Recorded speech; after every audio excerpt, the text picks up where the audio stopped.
Hello everyone, welcome back to my channel. Imagine a sharp, jagged peak in the Bavarian Alps, enveloped in a dense morning shroud of mist. As the wind passes the fog, a vision emerges. Towers and terraces of pristine white limestone pierce the sky, clinging to the cliffside as if conjured by magic rather than built by human hands. This is Neuschwanstein Castle.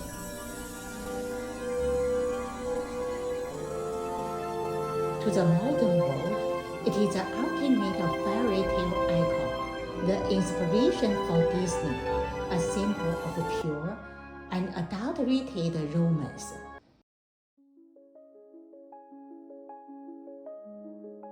But if we peel back the layers of tourist myth, as a curator might examine the hidden brushstrokes of a masterpiece, we find a story that is far more complex, tragic, and profoundly human. Today, we are going to step inside the mind of its creator, King Ludwig II of Bavaria, and explore how this castle was never meant to be a fairy tale. It was a fortress of isolation and a theatrical stage, and the king's final, desperate protest against reality.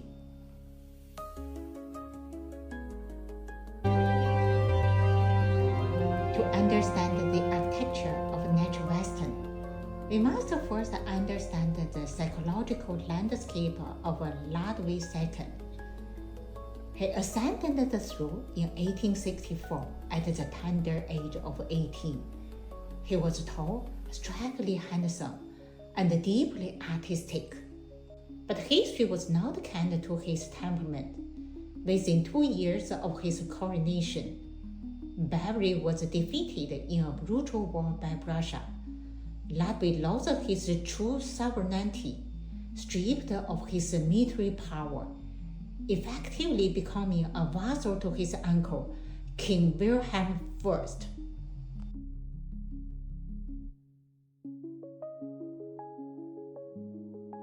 For a man raised on the absolute belief in the divine right of kings, this was an existential death sentence.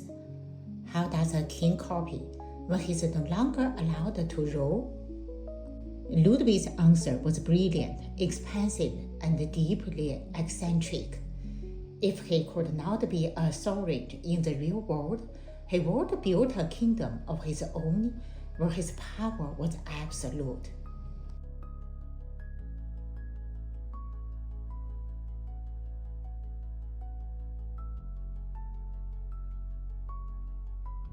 Neuschwanstein was not built to defense, nor was it built to display royal magnificence to the public.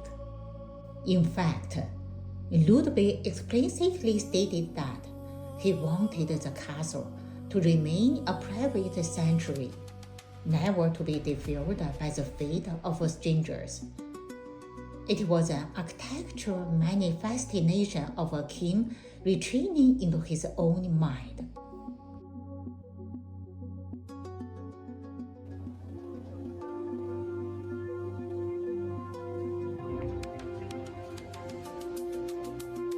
If we look at the design of a Neuschwanstein through a curatorial lens, we notice something fascinating immediately. Ludwig did not hire a traditional architect to design his dream. Instead, he hired Christian Jack, a theatrical stage designer. This choice changes how we must view the entire structure. Neuschwanstein is not just a building, it's a three-dimensional operatic stage and materialized in stone.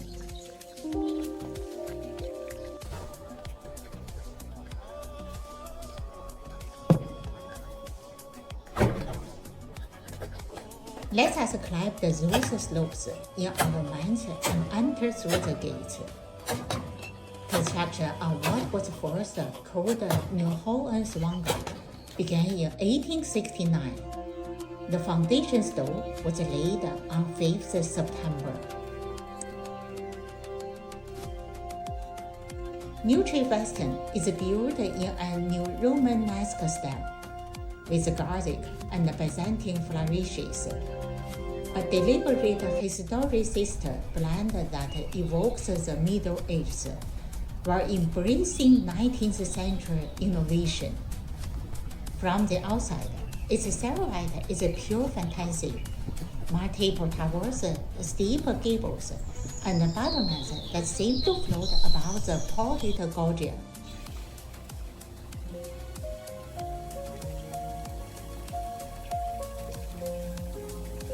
Yet inside, modern comfort abandoned.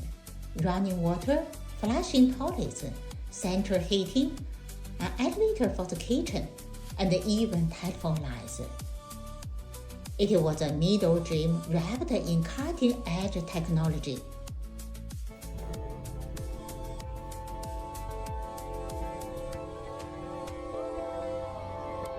The heart of the castle is the throne room on the 3rd floor, a soil two-story space modeled on a Byzantine basilica, and the concept of a grill hall.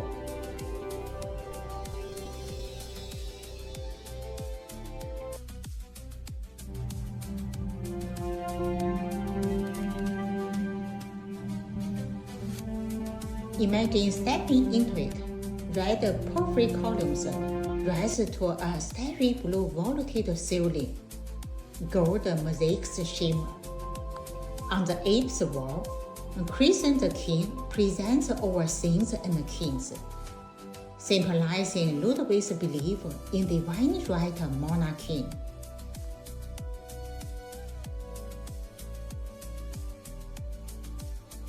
A magnificent chandelier hangs like a cloud of light, yet no throne was ever installed. The room remains an empty stage awaiting its king.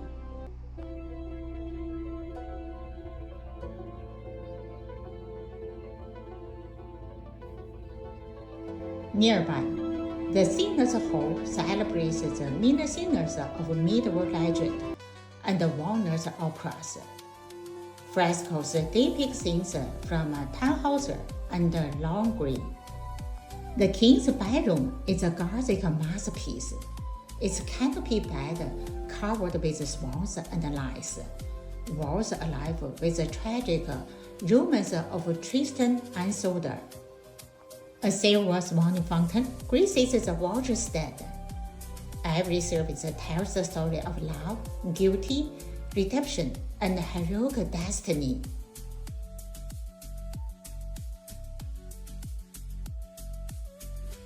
The grotto, an artificial cave with stalactites and colored lightning, was Ludwig's private retreat, evoking the Venus bird of Wagner's imagination.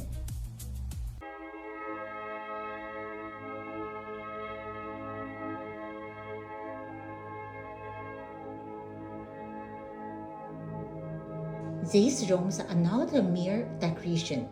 They form a Gesamtkunstwerk work, a total work of art, where architecture, painting, sculpture, and technology unite in service of a romantic idealism. Ludwig poured his personal fountain and borrowed heavily into these visions, much to the dismay of his ministers. His madness was declared in 1886. He was deposed and died days later in Lake Stamber, under circumstances still debated today. Accident, suicide, or something more sinister? His legacy, however, endures in these stone dreams.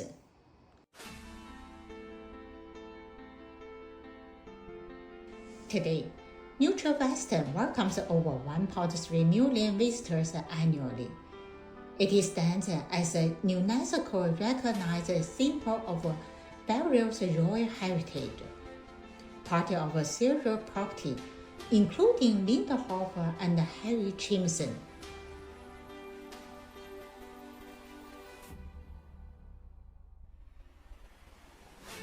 Like the royal collections of Windsor or Buckingham Palace, it preserves not only objects but an entire world view, one that valued beauty, imagination, and artistic patronage above prosaic power.